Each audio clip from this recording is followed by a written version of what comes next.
Chapter 14, Bullies. Weapons, Undref said. The greatest invention of all intelligent life. As Nimrods, you're in charge of your own weapons. Break a sword, buy a new one. The blacksmiths are always eager to take your ether. The steward led the slaves to one of the larger shops on the hub. A weapon display covered the entire back wall, protected by thick steel bars. Wooden clubs, blades, and maces filled the racks. Everything had a price tag. The cheapest was a wooden club for 10 ether. Regular longswords sold between 30 and 100 ether. The most expensive, a massive black greatsword, sold for 500 ether. So expensive, Vivi thought. Everything here was more than double the price compared to the surface. Most weapons were simple gray steel, while the higher shelves held rare metals, mithril, ensium, and that greatsword, forged from black smite, heavy, rare, and notoriously difficult to work with. But there was something strange. Not a single weapon had a rune on it. Why, she wondered. Rune swords were outdated on the surface, sure, but even plain steel swords were primitive. Without runes, they couldn't channel ether for strength or special abilities. Fighting strong monsters without that edge was reckless. What you can afford is nothing special, Undref said. But then again, none of you are anything special. He smirked. Everyone starts somewhere. You may even start with your fists if you'd rather save ether. He continued, the upper level of the dungeon is full of skeletons and ghouls, easy monsters. No ether sticks, unfortunately. A club will deal with skeletons just fine if you're strong enough, but you'll need better weapons to hunt monsters worth real ether. The demons began making their purchases. Most were hesitant to spend their 50 ether. But Lars, proud and loud, spent 40 on a longsword. Doesn't matter how much ether you keep, Lars said. What matters is how much you can earn. His words convinced the others. One by one, they spent their savings. The horned dwarf behind the counter looked pleased, though not exactly friendly. Vivi, of course, had no ether to spend. And she wasn't about to reveal Lucius to make a purchase. Lucius, she asked silently. How sharp are your claws at 90 ether? Sharper than whatever this idiot sells, he said. A serious answer, please. Lucius sighed. At least as sharp as those clawed guitars over there. Vivi glanced at them, steel blades shaped like claws. One sold for 20 ether, a pair for 30. Spirits aren't efficient at low ether counts, Vivi, Lucius said. Once we reach the thousands, then you'll see what I can really do. I see, Vivi thought. But if we want to keep you secret, we can't use your claws in front of others. We'll need to separate from this group soon. The demons finished buying their weapons. Vivi stood near Undref, but not close enough for conversation. Lars looked proud, his new sword gleaming under the dull light.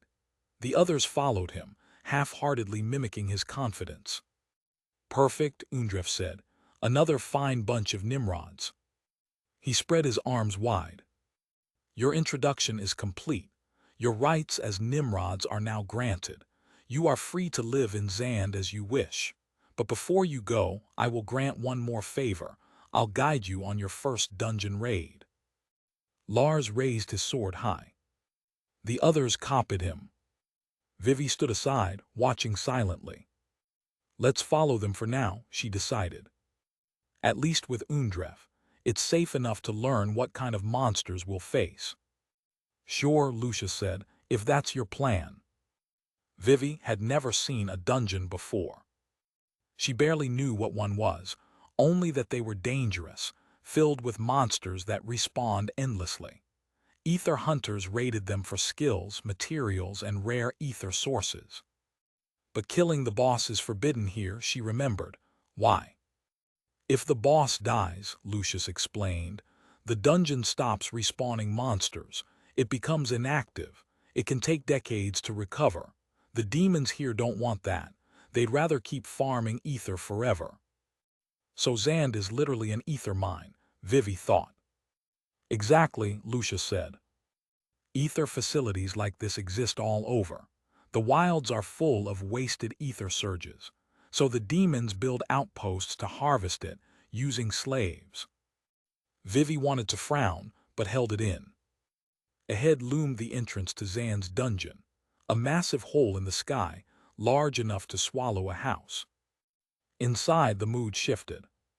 The air was colder, heavier.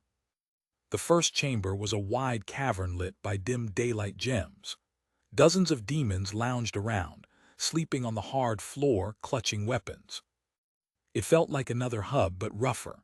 The real dungeon paths stretched below, tunnels, stairs, and dark holes. Only one path was sealed by heavy stone doors, guarded by soldiers. Vivi barely took 10 steps inside before something slammed into her stomach. A foot. She stumbled backward and fell hard. Pain bloomed in her gut as she gasped for breath. It took several seconds to push herself up. Her attacker stood over her, Lars.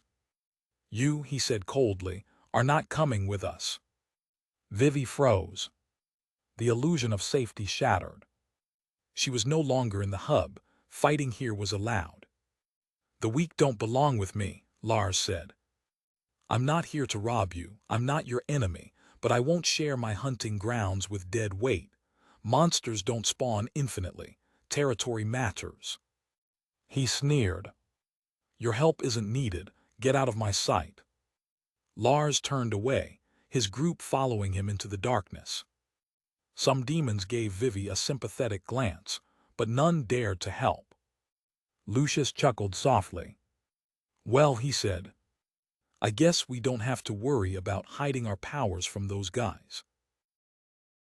Chapter complete. If you enjoyed it, like, comment, and subscribe for more light novel adventures. Tune in for the next chapter.